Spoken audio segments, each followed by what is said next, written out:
Hello. This is going to be the second video for the second session of my Werewolf the Forsaken game. Still looking at World War One, although it's early 1914, so we won't get to the war for a while here. I personally felt that this session did not go very well, but player feedback made me think otherwise.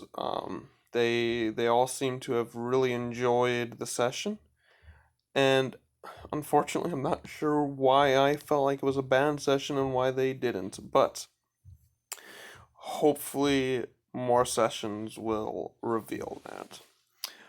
So some things from the first session, well, really the biggest thing from the first session that I wanted to work on in this session was a better description of resonance and not just describing like fire resonance or water resonance, but describing more of like the sensation of the resonance and then letting them, my players, figure out what I was talking about. And unfortunately, my players didn't really interact with spirits too much this session, never went into the shadow, so I didn't get to play that up at all, which was unfortunate. I didn't get to work on that, but there's always next session. It sounds like they're planning on going into the shadow and looking for this old death spirit that's running around. So there'll be plenty of opportunities to discuss resonance next time. So just a quick reminder of the players and their characters in this chronicle is my brother Jacob is playing Emmett, a hunter in darkness calleth. My other brother Josiah, or another one of my brothers Josiah, is playing an Iron Master Iraka named George. And then we have two Blood Talons. Andres a Rau, played by Ethan. Wow. Hopefully he never sees that. And Alex is playing an Ithaear named Jack. Now, at the end of the last session, Jack had picked up a scent in his room within the den. The scent of someone who should be dead, someone he had killed. Cody Jameson is what he decided he wanted his name to be. So he decided to track this scent. Now, I told him that the scent was around the window and in the house, and it was a combination of Cody's scent, but also the scent of death and dirt. As if he had just dug up a body and smelled that body. And the scent was around the window, but not by the door, meaning he had come in from the window, which implied that Cody knew which room was Jack's. An important thing to point out at the start of the session before we continue, because it's kind of important, is that I had come up with 5 different packs, because my players told me in between session 1 and 2 that they wanted more politics in the game, pack politics, or they wanted it in the game. There hadn't been an opportunity for there not to be there. So I created these 5 packs, put them around their territory, showed them the map of the territory and where these other pack territories were at, and then let them pick between. I told them one of these packs you're going to be friends with, 2 of these packs you're going to be rivals with, and 2 of the packs you're going to be neutral with. I told them rivals because I didn't want them to see these packs as enemies that they have to go out and like destroy, but that potential for that to come about was there, but they're rivals. They're not enemies by default. Now, I can't remember how it all went. I know that they picked the Iron Hawks, which is a pure Iron Master pack, as their allies, and Luna's Swords, which is a small, but pure Blood Talon pack, not pure, obviously, as in the Anshaga, were neutral. So when Jack tracked Cody, he tracked him out of their territory and into the Blood Talon pack, the Luna Sword pack. Now this could cause some drama if they find out about it, that he was hunting within their territory, and I told him that, and he elected to go in and investigate himself. Now, he tracked him just to the very edge. He was only like a block or 2 into the Blood Talon, the Luna Swords territory. And I think that he feels like he could get away with it then. We'll see if he does. He tracked him to a motel, and when he got to the motel, there was signs of a wolf pack living there, not a werewolf pack, actual wolf pack in the middle of Paris, which was confusing. But he could see like feces and small kills, and he could smell this wolf pack there. And it was very confusing for his senses because it mixed with Cody's smell in a way that he couldn't track Cody down any further than him being in this hotel or this motel. He managed to talk to somebody at the front desk and find out what room they were in because of some good social roles. But even when he went up to this room up on the second floor here, he wasn't able to track down Cody's scent. He looked in and saw that there was like signs of somebody living there, and there were signs of that was probably Cody's simply because there was a big pike leaning up against the wall that he was able to spot. You know, like that's weird. It probably has something to do with this guy who should be dead. Why wouldn't he also have a pike in his room? So he manages to break into this guy's room, investigate a little bit. The scent of wolf and feces and animal kills and death and dirt are all mixed up in this room still as well. He doesn't really know what's going on.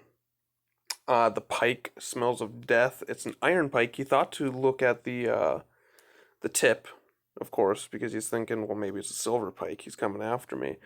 But it's just an iron pike with dried blood on it, like caked in dried blood. He's not quite sure what's going on with that. And he shouldn't yet. And he decides he gets there sometime early morning, or excuse me, late morning, early afternoon, and he decides he's gonna hide out there until Cody shows back up, and he does. Um, Cody shows up. Well, while he's there, he gets a message from the rest of the pack, but we'll go into that later because I was moving back and forward between Jack's play, Jack's scenes, and the rest of the pack scenes. So Cody eventually shows up just after lunch. Jack has been there for like an hour, hour and a half, maybe even 2 hours waiting, and Cody like isn't surprised that he's there. Um, Very quickly, Jack gets the feeling that Cody wanted Jack to find him. And they talk back and forward, you should be dead, I know you killed me type of thing. Cody's torn up. He's put back together, but he's all scarred up on the face from where in the rage that came about with his first change, Jack killed Cody. So he's torn up from that, and he's just leaning up next to the pike, never makes a move for it, but he always sits next to this pike that smells of the grave. It smells like death and decay and dirt as well. So they're having this conversation, and Cody's basically saying, "I'm going to get my revenge for what you did," and Jack's like, "How did you come back? Did your bitch of a mother do this to you?" And Cody's like, "No, but I'm going to pay her back for what she did to me as well." And Jack, unfortunately, it was a heavily penalized role, but he tried to do a persuasion role to be like, "Hey, we should team up against your mom. I'm not the problem here," which is kind of what I want. I want Cody and Jack to team up against Cody's mother, who is an NPC that'll come up later, I'm sure. And he failed the role, so it's not going to happen off the get go, which is fine. More drama that way. But eventually, Jack just decides that nothing's going to come of talking, and he leaves. He tells him, "Don't come into my territory again," and heads out. And Cody said something along the lines of, "We'll be seeing each other again soon." So Jack heads off to find the rest of the pack because he got a message from the pack saying they were hunting Acel White. They were suspecting Acel White from the last session, so they show back up at their place, see Jack doing his bullshit in his room and then leaving, and like, well, we're gonna keep going about it our way. What we wanted to do. Gotta find out what's going on with Jack.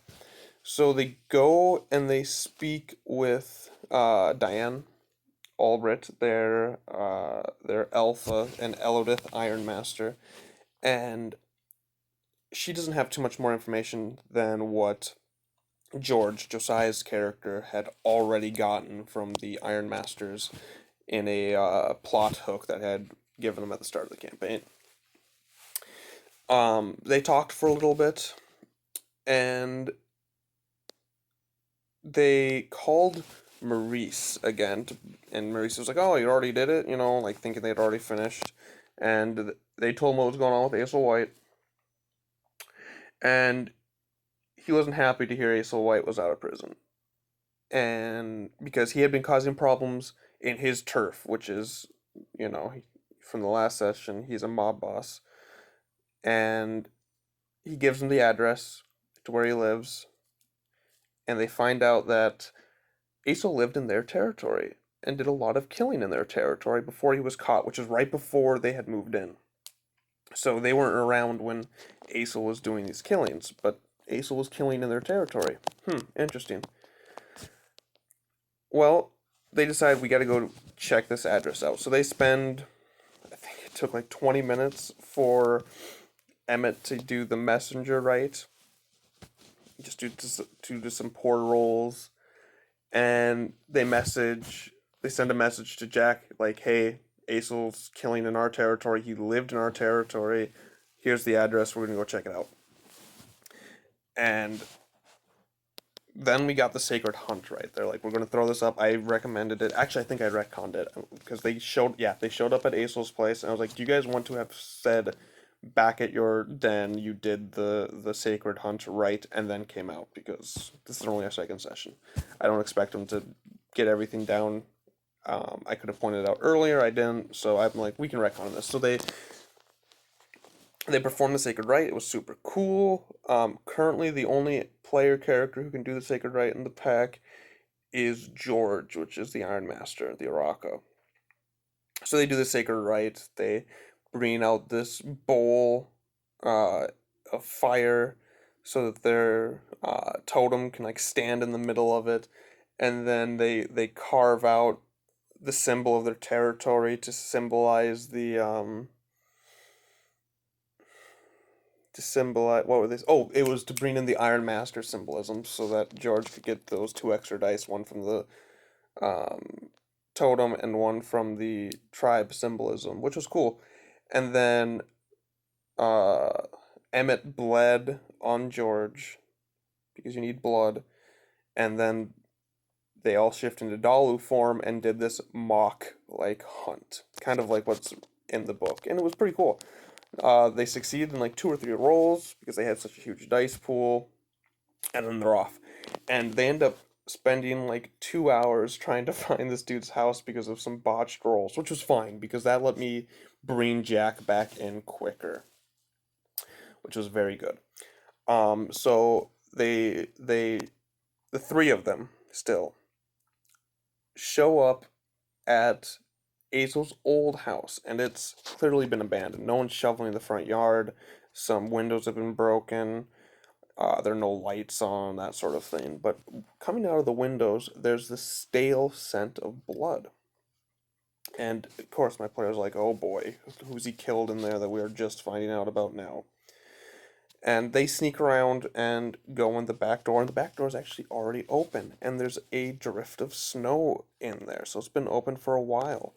And the leaves and stuff that have blown in there, and the snow that's blown in there, there's this path through it to the living room, and my player's like, oh boy, that's not good. Some Wits and Primal Urge rolls pick up that there's a few werewolf scents in there, and one of the scents from the restaurant that morning where they had first met Aesel. Well, where they had first picked up Aesel's scent, or who they assumed was Aesel. They're right, of course. So they know that Aesel is here with some werewolves, and they're like, huh, what's going on? And then they walk into the living room.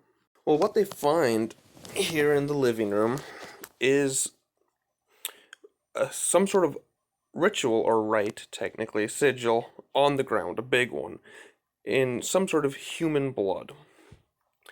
And it was unfortunate. They all rolled a cult, all three of them. None of them got any successes, although uh, George and Andre are both rolling at a -3 penalty because they don't have any dots in the cult. Unfortunate for them. But they don't know what's going on. And this was unfortunate for them, very fortunate for the mystery. The fill of mystery, though. Um, my brother is a character. He has the destroyer aspect. Bone, I believe. Whichever one is the, like, on the hunt. Virtue and Vice, but you're on the hunt. So he shifts into his near wolf form and starts tearing the place apart to regain willpower. And while he's tearing it apart, Andre goes upstairs. This was Emmett doing the destroying. I guess I have two brothers in the house right now. So Andre moves upstairs to start looking for more evidence, and he rolls a pretty good investigation roll. So he finds the bedroom. No one slept there for a while. But along the back of the bed, he finds a secret compartment, just a small piece of wood that he can slide away. And he reaches in and he finds a map. Emmett comes upstairs to finish destroying the house. Jack shows up, and they start looking at this map while Emmett's upstairs destroying.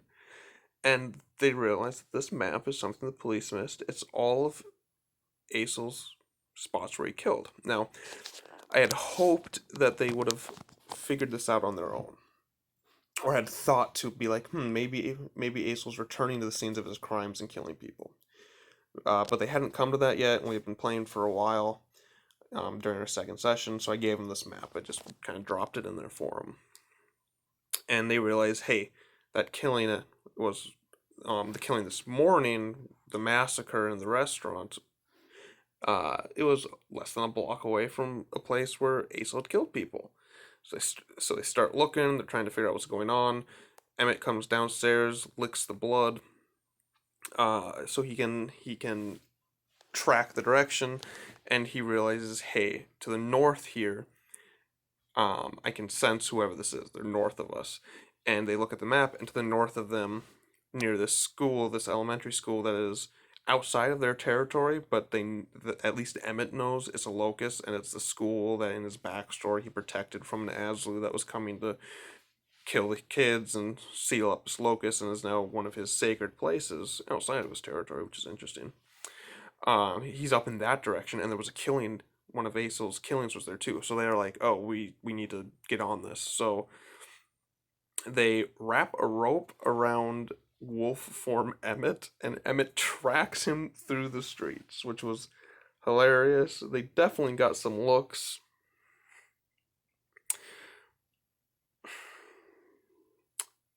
Very well.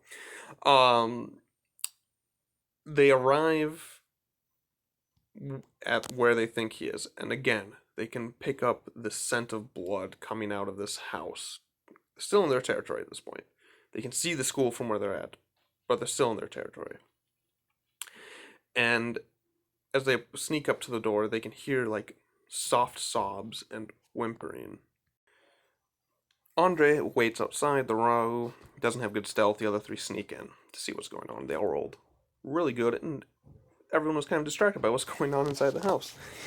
What they saw was a mother and her daughter curled up in the corner, the daughter whimpering into the mother's dress, and the mother covering her mouth, crying, as Aesel White was cutting flesh off of the chest of their father and eating it. And he was eating it with his mouth, but he was also feeding it to a second mouth that was on his neck.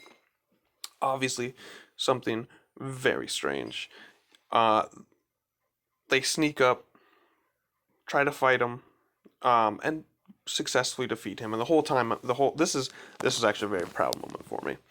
While they're fighting, the two mouths are talking. The mouth on the side is talking about killing and eating and hurting the wolves, and Aesel's normal mouth is like apologizing because he's a serial killer. This is beyond him, and he's freaking out, and he's been claimed, but we'll get to that because claimed usually don't work that way, I don't think.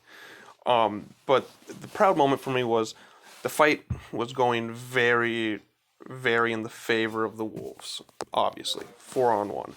But Killmonger is what I named this, claimed, has an ability where he can become mist, so he becomes this mist of blood and he's escaping out the back. So few things happened here.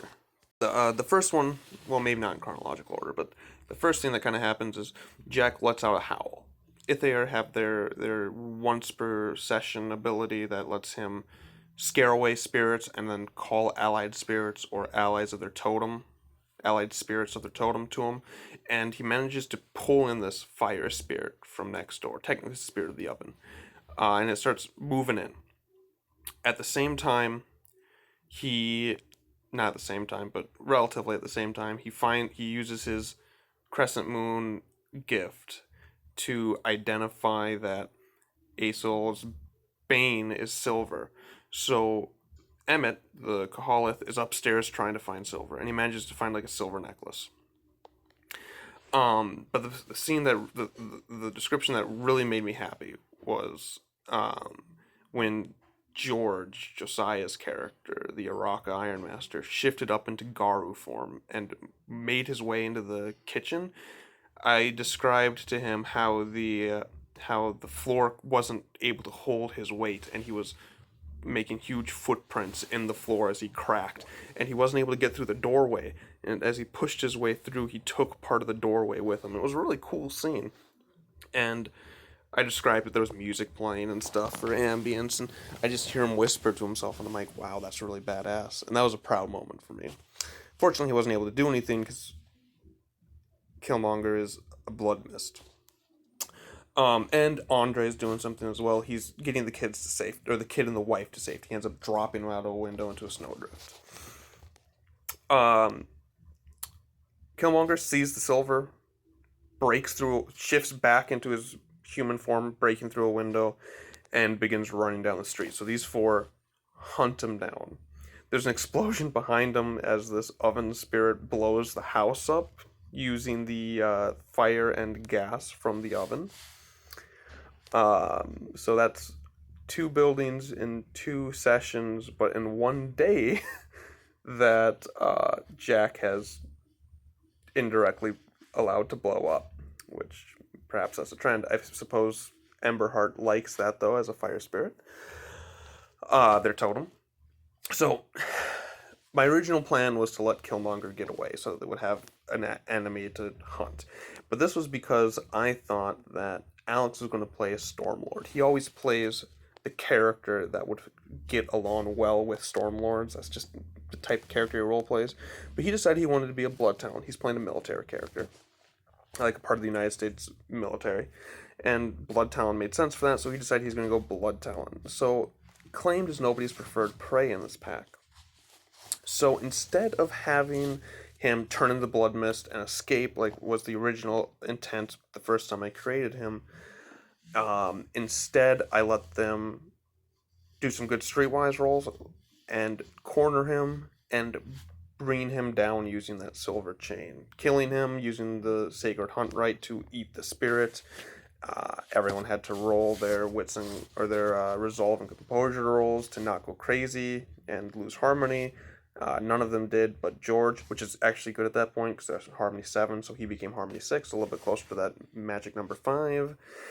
And the session pretty much ended there. I did have a few things because we were like way over at that point. It kind of felt bad. Again, they all thought it was great and loved going over and thought that the extra time was well used, so that's good.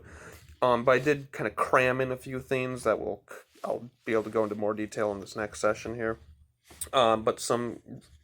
First of all, they realized that he wasn't running back to his home, but he was running to the southwest, which his home would have been to the southeast. That's weird. Well, they remembered, I pointed out to him on the map, that to the southwest there is a fire-touched pack that hangs out in the southwest from their territory, inside Paris. And they also, after killing him, managed to identify some symbols. Basically, he's carved up in a way that would complete the ritual circle back at his house, and there's some fire touch symbols going on. This is something that Jack was able to identify. It had been destroyed, so he hadn't been able to look at the actual circle. But looking at the carvings on Azel's body, some sort of fire-touched rite had taken place to create this, forcing the spirit and flesh together in a unnatural way, and of course claimed are considered unnatural by the Forsaken, but it was even more unnatural than that. It was like it skipped all the steps that lead up to claiming and just forced them to claim, which is why I created this sort of disembodied Azel saying one thing and the spirit out of his neck saying another thing. So there's a clue for them. You guys can go track down these fire touched. And I told them this is kind of like the main plot now that you guys are attached to. You don't have to constantly be pursuing it, but you found it.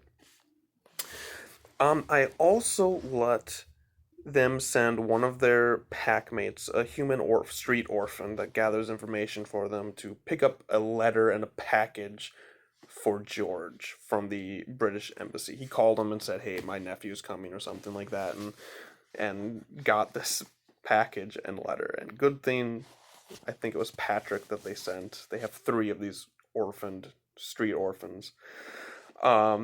Inside, this is again something I'm going to go into more detail next session, but inside it was a note from George's boss. "Hey, I can't attend this party this weekend. You're going to have to attend it." And that's going to be a good time. I'm excited for that scene. They're going to be meeting some Pier then. Some Ivory Claw. That's going to be fun. But also, a whole bunch... He's a spy. George is a spy.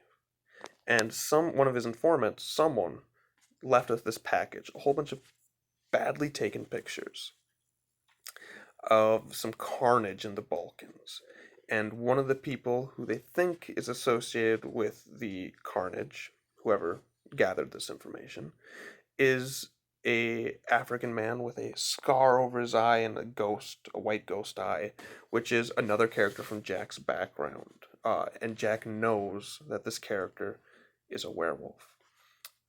They're all very excited about finding out what's going on with this African American man, this werewolf. And I was ready to wrap things up then, but Emmett quickly did a ritual. They went out into the darkness of the night at dawn and performed a chained rage. Right, so they got chained rage going on, and that's where we ended the session, with them showing back up at the den the next morning. So what's going to happen next time? I think they plan to hunt a death spirit that I told Jacob about. He has contacts within the Bone Shadow, and the Bone Shadow let a death spirit from the Shadow Catacombs of Paris out, so he wants to hunt that down. So it sounds like that's what they're going to be doing next, but I assume that there'll also be some information gathering going on this Fire Touch tribe to the southwest. I've got ideas for that. That's going to be really fun. One thing I forgot to mention was a little bit of foreshadowing I did during the recap is I talked about Jacob coming back to life to the north in Belgium, in this castle in Belgium, and him and his new friend traveled south tracking Alex, and were now resting and waiting and looking to the east where their vengeance was, because the hotel was to the west, which means the den where he knew Jack was hanging out was to the east, which wasn't too much of a mystery that popped up for them, because they knew that he was going to be tracking Jack. But I also had a woman looking to the north, waiting for her revenge. Who could she be? Hint for you guys who might be watching this, Andre's backstory is about to get a little spicier. Some things that he thought happened in the past. They'll see. And this is going on to my I got 2 themes I'm working with here, and then I'm gonna be ending because my phone's not gonna let me record anymore. But revenge. Revenge is going to be an important part. People seeking revenge against the players, but also the players are going to be looking for revenge, I'm sure, in the future here during the second story of the Chronicle.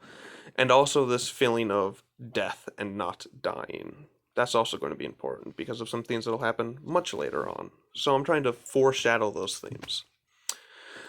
Well, thank you for watching. About a week and a half from now, we'll be playing session 3, and I'm super excited for that.